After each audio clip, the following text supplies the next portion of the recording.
जय श्री राम। ये यूट्यूब पर मेरा पहला वीडियो है और आज का टॉपिक है बायो मिनरलाइजेशन। तो चलिए शुरू करते हैं। बायो मिनरलाइजेशन दो शब्दों से मिलकर बना हुआ है। बायो का मतलब होता है लिविंग, यानी लिविंग ऑर्गेनिज्म से इसका मतलब है, और मिनरलाइजेशन मतलब होता है टू प्रोड्यूस मिनरल।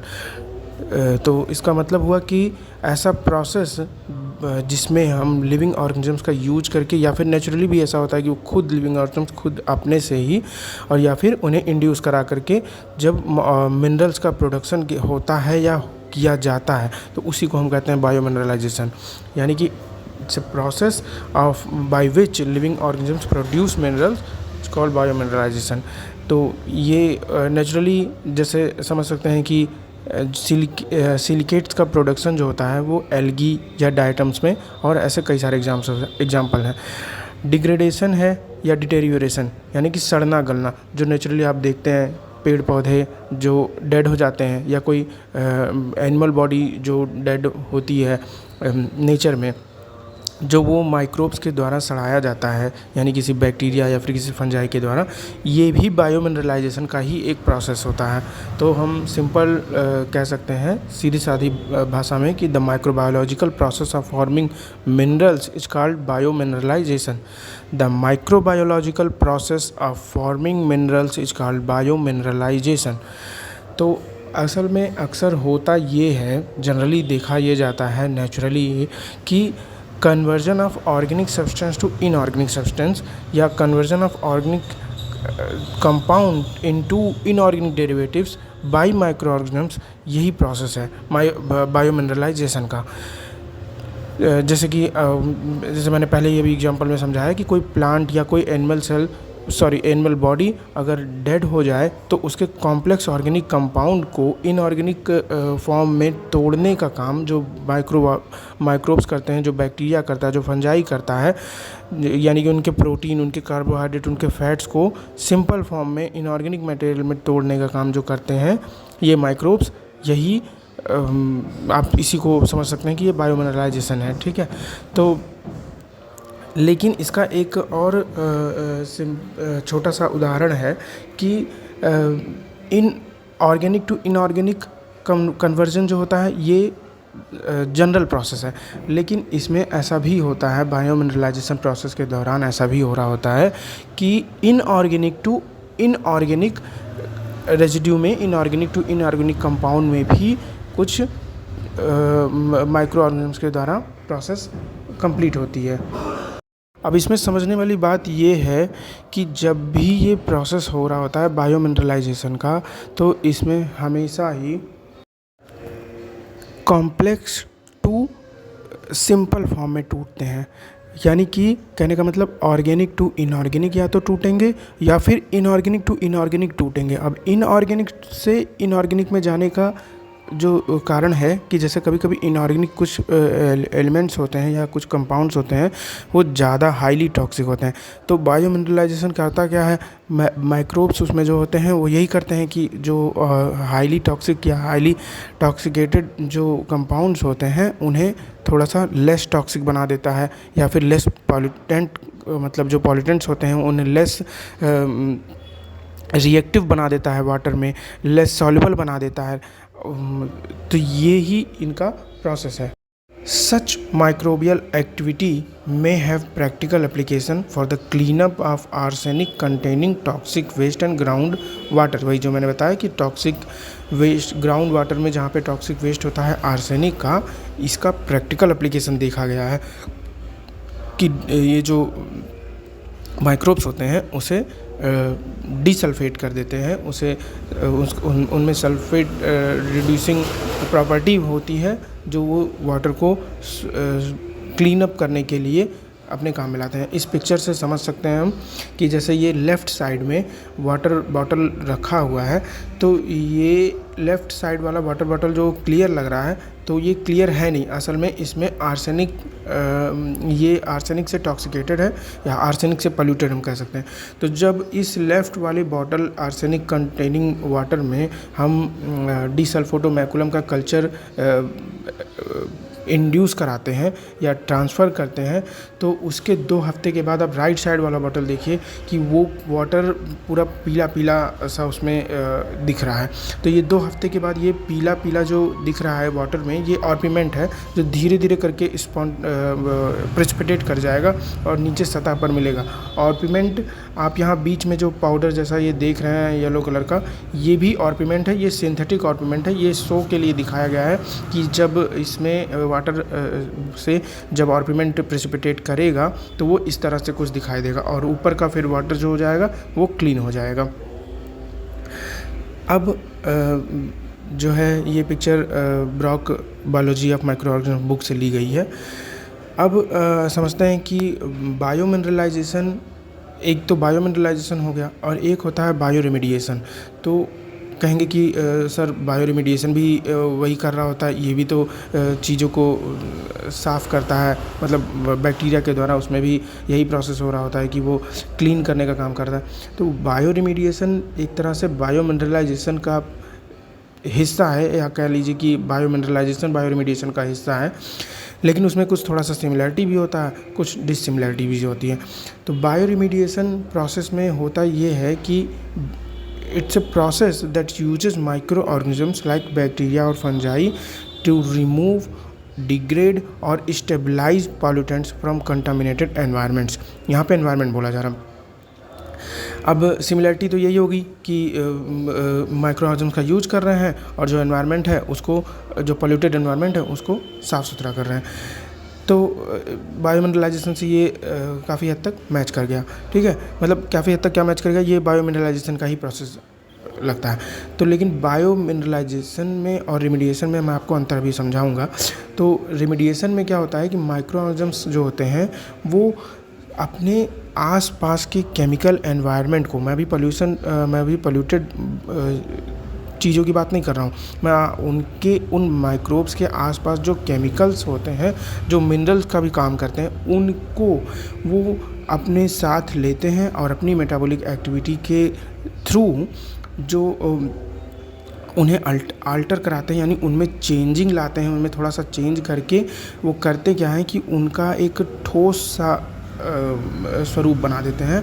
फिर वो जो ये जो क्या कहते हैं इसे, जो अपने आसपास के केमिकल एनवायरनमेंट से इन्होंने जो ये बनाया है, तो ये जो इनसॉल्युबल फॉर्म है, ये इनसॉल्युबल मिनरल्स जो होते हैं वो क्या करते हैं, अपने आसपास के पॉल्यूटेंट्स को ट्रैप करते हैं, जैसे कि ख़ास तौर पे स्पेशली हैवी मेटल्स जो होते हैं उनको, और ये अपने साथ हैवी मेटल्स को ले करके को प्रेसिपिटेट कर जाते हैं, उन्हें लेस टॉक्सिक बना देते हैं, लेस मोबाइल बना देते हैं, और फिर अल्टीमेटली वो एनवायरनमेंट के लिए लेस हार्मफुल हो जाते हैं।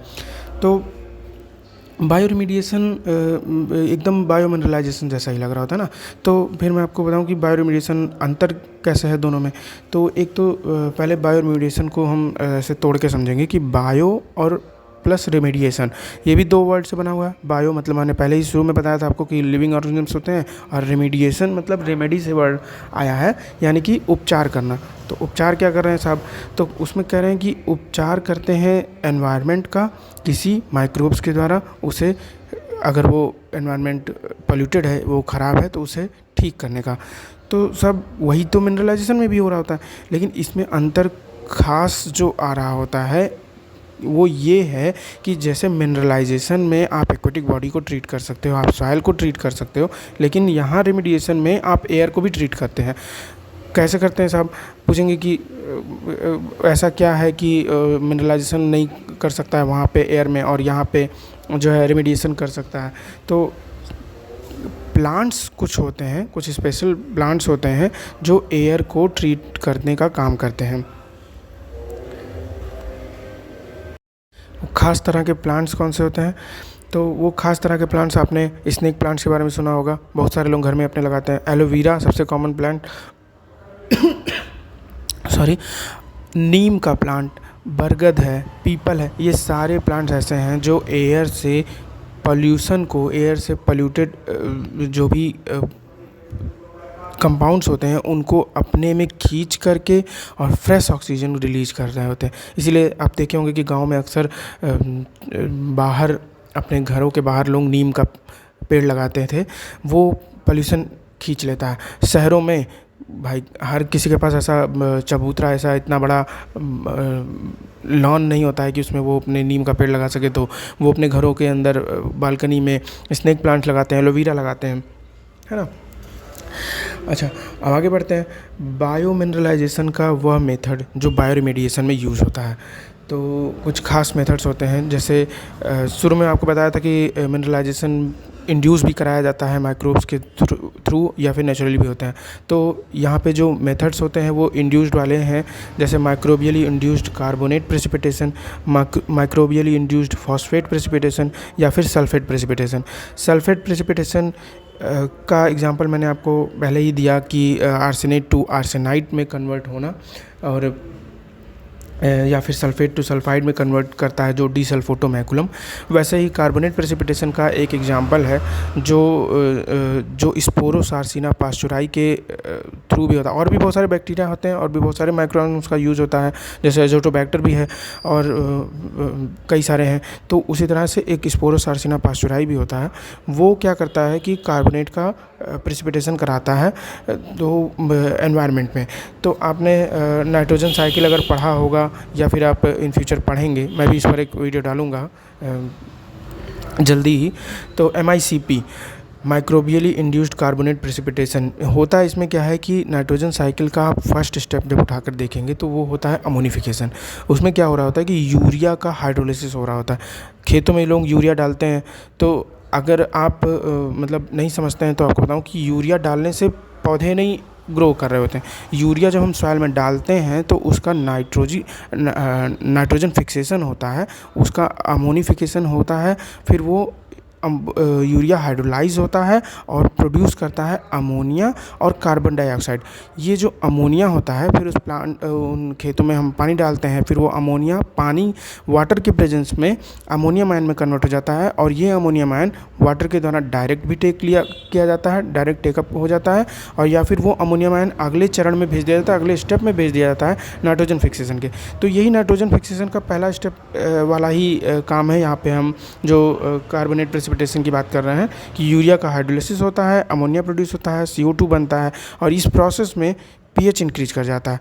pH इंक्रीज करता है, कार्बोनेट आयंस का कंसंट्रेशन भी इंक्रीज कर जाता है।